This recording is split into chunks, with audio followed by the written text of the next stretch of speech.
Esta apresentação aborda o método de seleção e desenho das estratégias bioclimáticas de controle solar e ventilação que foram ou serão incorporadas nos casos de estudo do projeto LIFE My Building is Green. Embora o projeto integre mais estratégias como cobertos vegetais, paredes vivas interiores ou pisos drenantes, a metodologia utilizada para o dimensionamento ou configuração de estratégias contempladas envolve etapas e ferramentas pontuais, compreensíveis para o utilizador não especializado. Este vídeo tenta aproximar o projeto do espectador que tenha preocupações e interesses pelo tema. O objetivo da implementação das estratégias bioclimáticas é melhorar a temperatura interior para reduzir o consumo energético em climatização que requerem os edifícios utilizando sistemas ativos. Para melhorar a eficiência energética dos edifícios e as suas condições térmicas interiores, devem-se estabelecer estratégias bioclimáticas que tenham maiores probabilidades de êxito. Embora estas técnicas construtivas deem a prioridade à redução da temperatura no período de verão, deverá evitar-se que a sua implementação gere penalizações no período de inverno.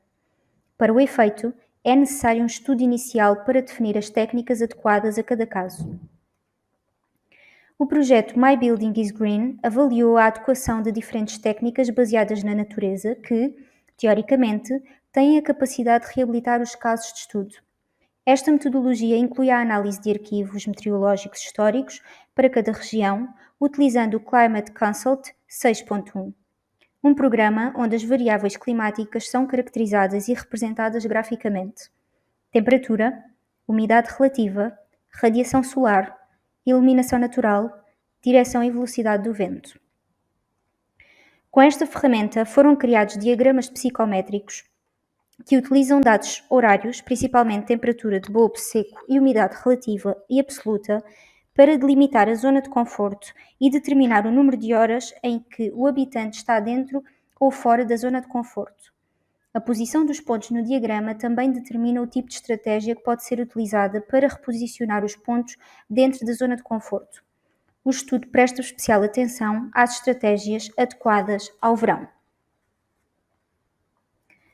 A consideração do clima é uma parte fundamental do projeto. Por exemplo, a implementação do arrefecimento evaporativo na região de Badajoz teria bons resultados uma vez que se trata de uma zona com uma umidade muito baixa. Pelo contrário, no Porto, esta estratégia seria contraproducente, uma vez que se trata de uma zona com uma umidade muito elevada. No projeto, o conjunto de estratégias identificadas pelo programa como as mais adequadas difere nos 3 casos. No entanto, pode observar-se que o sombreamento das aberturas, o controle dos ganhos internos e a ventilação, cruzada ou noturna, são recomendações presentes em todos os casos. No que diz respeito ao sombreamento dos vãos, foi realizado um estudo de incidência solar para o seu correto dimensionamento. A partir deste, obtiveram-se os ângulos de incidência dos raios solares nas orientações sul, este e oeste para definir as dimensões dos parassóis. Para a correta adaptação destes elementos aos edifícios, a sua geometria e posição foram analisadas para cada caso, considerando fatores como a espessura da parede, os elementos de proteção existentes, as orientações precisas e outras partes relacionadas com as aberturas. Este estudo tem como objetivo dimensionar adequadamente os parassóis de modo a que reduzam a incidência solar no verão e a permitam no inverno. A trajetória solar diária nas regiões do Porto e de Badajoz foi descrita através de cartas solares de projeção cilíndrica. Dada a semelhança de incidência solar entre Badajoz e Évora, os resultados obtidos para a primeira região são válidos para a segunda. Para determinar a incidência solar a evitar na época estival através de parassóis horizontais, sobrepuseram-se máscaras de ângulos de proteção às cartas solares das fachadas orientadas a sul, este e oeste. Obtêm-se 2 diagramas correspondentes aos períodos de junho a dezembro e de dezembro a junho. Cada carta solar representa 7 curvas, uma para cada mês. A direção horizontal indica o ângulo em que o Sol nasce e se põe, e a direção vertical indica a altitude solar. Dentro das cartas, cada hora é traçada e identifica-se a temperatura nesse período num estado confortável. Por exemplo, os resultados de cálculo mostraram que no Porto o ângulo de incidência solar é de 55 graus ao meio-dia. Com este resultado seria possível dimensionar os parassóis horizontais. No entanto, na estação mais fria, o dimensionamento dos parassóis com um ângulo de 70 graus permitiria ganhos solares no inverno. Além disso, nas fachadas orientadas a nascente e poente, o sombreamento horizontal não é eficaz devido à trajetória solar, pelo que se considerou a utilização de elementos verticais. Tendo em conta este facto, podem ser utilizados dispositivos de proteção solar variáveis que proporcionam os benefícios de uma proteção solar máxima no verão e de uma proteção solar mínima no inverno. Esta proteção dinâmica pode ser assegurada pela vegetação, utilizando plantas que perdem as folhas no inverno e as mantêm no verão. Uma vez dimensionado o sombreamento, foi efetuado um estudo que considera a trajetória solar e a sua incidência no interior dos edifícios. Na análise, foram considerados diferentes cenários, incluindo a utilização de elementos horizontais, verticais ou ambos, sombreamento fixo ou dinâmico e parassóis verticais rodados a 90 graus ou a 45 graus. Considera-se importante que o dia simulado seja próximo dos solstícios e que seja um dia com pouca nebulosidade e muita radiação solar. Para a pesquisa deste período, são utilizados dados climáticos para a simulação. A partir dos resultados, a energia solar incidente sobre as aberturas é considerada principalmente porque permite avaliar a eficácia de concessão das proteções. Através do programa de simulação, a incidência solar é visualizada e quantificada, mostrando as vantagens de bloquear a radiação, aumentando os parassóis horizontais e rodando os verticais no verão e reduzindo estas proteções no inverno. A utilização de elementos de vegetação e o seu comportamento dinâmico resolvem os requisitos derivados da análise. Através da utilização de vegetação, é possível obter um sombreamento mutável, que oferece as dimensões requeridas tanto no verão como no inverno, e é mesmo possível evitar a rotação dos elementos verticais. Para conceber corretamente as aberturas de ventilação do edifício, foram utilizados diferentes modelos de ventilação natural, cujos métodos são publicados pela American Society of Heating, Refrigerating and Air Conditioning Engineers e pelo Código Técnico da Construção. Estes cálculos têm em conta outras coisas: a velocidade e a direção do vento, o caudal de ar por pessoa, a temperatura interior e as dimensões de abertura.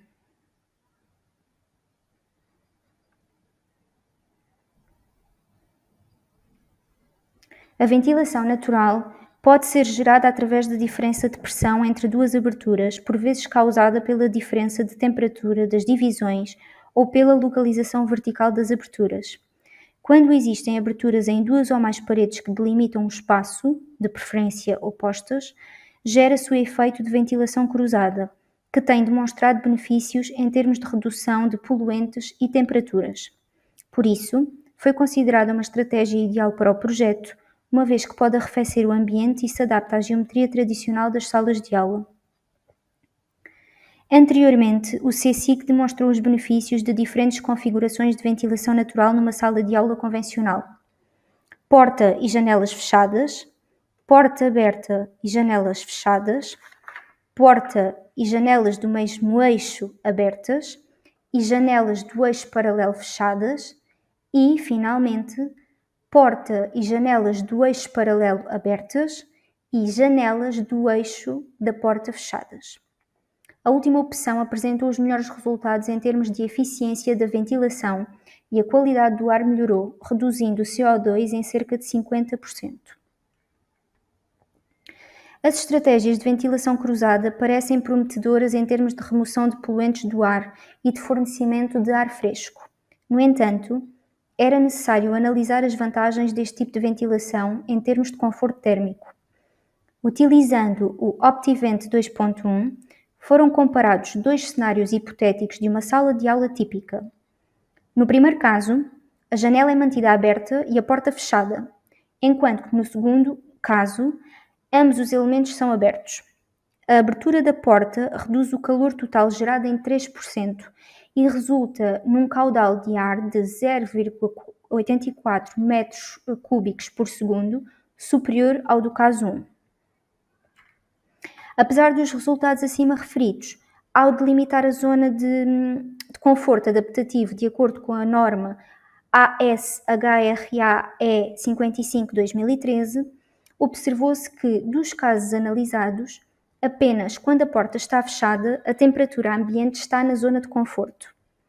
Quando a janela e a porta estão abertas, a temperatura está abaixo dos limites de conforto. Por conseguinte, é necessário efetuar estudos mais aprofundados para incorporar todas as estratégias bioclimáticas com uma configuração adequada. Por último, foi realizado um estudo para determinar a eficácia das técnicas incorporadas no projeto, incluindo os parassóis verdes e a ventilação natural. Foi utilizado um modelo informático para avaliar diferentes cenários que, para além das técnicas acima referidas, incluem outras soluções com vegetação, fachadas e coberturas verdes e novas áreas arborizadas. Para calibrar os modelos, a temperatura, a umidade relativa, a pressão barométrica e os níveis de dióxido de carbono dos casos de estudo foram monitorizados no seu estado não reabilitado. As estratégias acima mencionadas foram adicionadas ao modelo computacional e foram efetuadas simulações para cada cenário. Os resultados na estação quente mostram a redução progressiva das temperaturas interiores e da utilização de energia com cada estratégia adicionada. Estes valores mostram que as estratégias selecionadas têm o potencial de cumprir os objetivos do projeto Life My Building is Green, de reduzir a temperatura interior em 5 graus Celsius e a procura de energia para arrefecimento em 50%. Para saber mais, visite o site web de progresso do projeto.